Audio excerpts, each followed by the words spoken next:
Hello everybody, welcome to a new episode of FarrenLand! This is a series where I'm playing with a bunch of fantasy mods like Ice and Fire and Pam's Harvestcraft, along with the mod that I'm making, the FarrenDale mod, which this young beauty the beast comes from the Fire Drake. Anyways, in this episode I will be going on some adventures, so I hope you guys have fun, and don't forget, if you do enjoy the video in the series, please don't forget to leave a like and subscribe. It helps my video reach new audiences who might also enjoy it. Thank you very much, and have a great magical time! I started out my adventure cleaning out these unnecessary trees from my front lawn. I had grown them in a panic, thinking that I needed to have a whole bunch of spruce wood for a build, when I actually didn't. So now it is my responsibility to take down all of these trees, and make sure that I have all the room in the world that I can for more builds that are a little bit more meaningful than the trees. Of course, not deforesting the natural trees that are on this island of FarrenLand. As you can see, I kept chopping away and gathering all of the resources which fell from the tops of these trees. It was plentiful, and my inventory was stashed. Finally, after much more chopping, the FarrenLand front yard has come into fruition again, and then looked wonderful. It was clear as day, and I could actually walk and leave my house, enter my house, and do anything with my house. It was a miracle.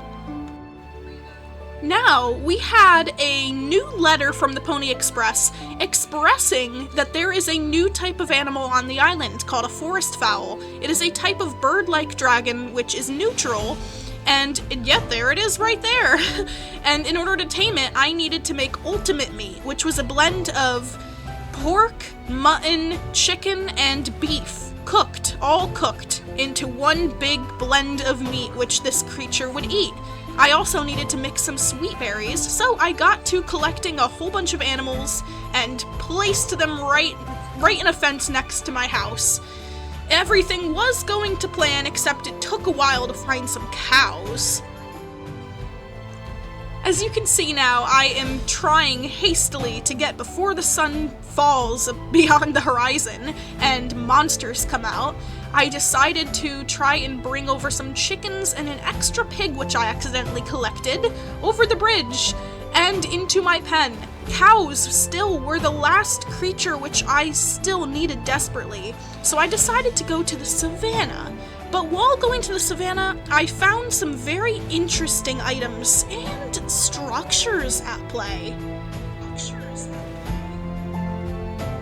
On my way to the savannah, I did come across a major pit in the ground, which was huge. It had a whole bunch of iron in it. I think it was like 23 or 27 whole raw irons that I got from this, but it was a tough time getting back up out of this crater. I wonder if a meteor struck once. This was very intriguing to me. Alongside finding that giant crater, I did come across a really cool looking desert. It was beautiful. Usually I cannot stand the desert biomes in the game, but this one from the Biomes of Plenty looked so gorgeous. It was like full of oases, and if that's how you say it, and tons of very neat looking trees and shrubs. I loved this little place. I wonder what I would do with it in the future. If you have any ideas, please comment them. I did eventually find cows in that savannah that I talked about, but in the distance, I noticed a peculiar figure. Was it a dragon? Was it a live dragon? No, this was a dead dragon. So as I went to investigate the dragon, knowing that I could possibly loot the bones, it started attacking me and started shooting a laser beam, making me really wobbly and unstable. I did not understand this, and frankly, I wanted to get out of there as quickly as possible, but with some cows. So I was not that cautious of the dragon. Cows were more important, because if I had cows, I could obtain a dragon, all for myself, which would fight by my side. So, if you were me, what would be more important, getting a little bit dizzy or having a pet dragon? I think I know the answer. After planting a little bit in the community garden, I got some lettuce, I got some corn, and I got a whole ton of wheat, which I would gain in order to get some FarrenDale bits for some sweet berries. I know that the forest fowl is meant to live in the spruce biomes. There is spruce here, but not berries. So I knew that I would need berry ultimate meat in order to obtain this forest fowl creature. So off to wheat I got to trade in for FarrenDale bits because I knew that in the trading post were a little bit of sweet berries from a far land. So that is what I caved in and obtained. So I hope that my animals will breed and give me the meat that I need in order to make this berry ultimate meat. It's a very interesting item. I'm not sure how they blend together, but we'll have to see in the crafting table. Finally, after cooking the rest of the meat that I had gotten, 1 pork, 1 chicken, 1 mutton, and 1 beef, I decided it is time to craft ultimate meat. And ultimate meat was what I obtained! But not just any ultimate meat did I need to tame the forest fowl, I needed sweet berry ultimate meat. So that was what I needed next, was to trade for those sweet berries. Excited as I was, I still had some animals left, and sadly discovering that the pigs are attracted to the Pam's Harvestcraft sweet potatoes, but cannot eat them. That was a shock to me, so I also needed potatoes or carrots as well. That was something that caught me a little bit off guard, but you know, it's a workaround, and I know that the FarrenDale trade from the Pony Express did have carrots and potatoes along with the sweet berries. So I needed a little bit of extra coin in order to obtain those items also. I finally was able to lure the forest fowl with the new sweet berry ultimate meat that I got, and this was so much fun. I finally got him close enough to my base that I could tame him, and I was enthralled with the size of this dragon. Oh my goodness, was this so oh my god, I can't even speak. This was so much fun, so I had to skip the night really quickly before I actually tame him. And just like that, he was my best friend forever. According to the game, I actually need some name suggestions for this beautiful creature. If you guys have any suggestions or ideas for a name for this beautiful forest fowl, please let me know in the comments below. This will be so much fun actually having a name to actually call him or her, and I cannot wait. So please leave your suggestions in the comments. And or I will pick one myself, but it might take me a little bit of time. He was so cute and followed me around wherever I went, and I even wanted to test out to see if he would attack a cow, but unfortunately he would not. He was too peaceful of an animal, so that poor cow just got a slap in the face for no reason, and yeah. That was something that I actually want to fix in the future updates for my mod, which is to make these guys actually fight by your side. But for now, I think he might actually just attack creatures that attack you, so we'll have to see. I actually did update that in my newest version, so he does not attack you in the wild, but will attack what you hit or what hits you. I became overwhelmed really quickly by the amount of animals that I had running amok. It was something of nightmares, having this little pen with so many sheep and chickens and cows and pigs just running amok everywhere in that cage, escaping every 5 seconds. So it was up to me to actually make an animal pen or sanctuary, so that is what I started picking out and doing. I found and started construction on a little cave, which I could easily turn into some kind of a animal hole.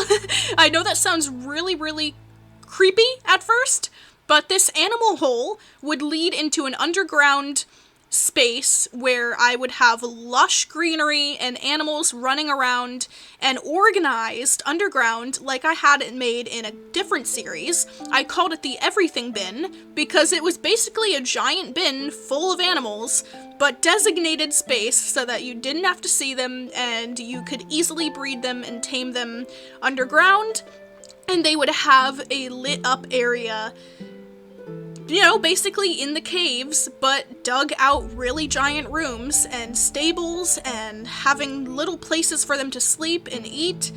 And that would be so much fun. Actually, going to this new space looked super cool. Imagine me having a nice cobble pathway leading up to this giant hole. I actually cleaned out a lot of the space on the inside, filled in some holes, and a poor zombie got trapped in there, so I put him out of his misery as soon as possible. And that was pretty quick because he had already touched the sunlight. But this whole watered in area became a nice cobblestone pathway leading down to the underground.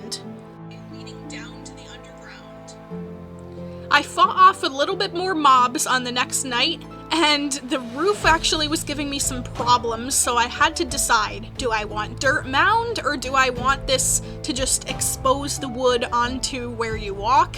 That was a problem for future Amber, and later on I decided, you know what, just fill it in with wood and see how it looks in the long run. That was a little bit of a struggle to me, but looking into the place, it looked absolutely gorgeous, and it was full of life, and, well, not life, it was full of magic, actually. This is a magical series, and I have the walls slightly built, slightly decorated a little bit, but this would be the entranceway to my place. Unfortunately, the video cut out, but I went back to that dragon skeleton and looted the bones, but I also discovered a very peculiar fire drake dragon somewhere in the desert area, and it was near the orchard, so I went out exploring again, trying to find it with some ultimate meat, and see how dangerous this creature really was. It took me a long time actually finding this creature again, but I really wanted to show you guys just how strong this was. This was the newest creature in the FarrenDale mod, and it was tameable. I finally found the creature through the marigolds, and it was a little smaller than I expected it to be for a drake dragon, but it started charging me immediately, and it did a lot of damage, but was able to be tamed with one click of the ultimate meat. And he was mine! I was so thrilled! This fire drake dragon is a common but very, very aggressive creature in the wild with a long reach from its long neck, so it can attack you from blocks away from where you are, and attack and kill animals on sight in about one hit. Regular farm animals, that is. So I wonder how he would aid me in battle. He did struggle a little bit to find this sheep around the tree, but, you know, he is sittable, and you can stop him from following you by commanding him to sit by right-clicking him with a... Yes, right-clicking him, I believe. Don't quote me on that. With an empty hand, or his not food item. And he will finally kill the sheep, but he's so cute. See, he sits, and then he'll stop following you. But if he is wandering, he will follow you wherever you go, like a Minecaft dog. So be careful, because if you accidentally hit any of your other dragons, he will start fighting them. Or if a wild dragon which you're trying to tame is attacking you, which came to mind to me, you know, very late, he might kill that dragon before you get to tame him. So I wouldn't take him on dragon taming adventures. Same with a lot of the other creatures that I have in the FarrenDale mod. It began raining in FarrenLand, and I finally had to put the dragon back in his stables, or the animal stables, as a matter of fact. So I ended up having to place him down sitting in some shelter because I did not want my fire dragon to be rained on. It might put out his beautiful fire, you know? Well, I hope you guys had fun with this episode. Look forward to the next one. I cannot wait to go on more adventures. And anyways, if you want to support me as an artist, I don't just make Minecraft mods, but I also enjoy making fantasy arts and crafts, including dragons. So I make some paper dragon puppets, which are super duper fun, and some other crafts too. If you want to check those out and help support me, my Etsy shop is Miss Willow Artistry, and that'll be a super fun place for you to check out and enjoy, and maybe you'll find a goodie. Anyways, look forward to the next episode, and I cannot wait to see you there. Anyways, we need some names for my fire drake and my forest fowl. So if you guys have any name suggestions, please put them in the comments. And anyways, I hope you enjoyed. Have a beautiful, magical day.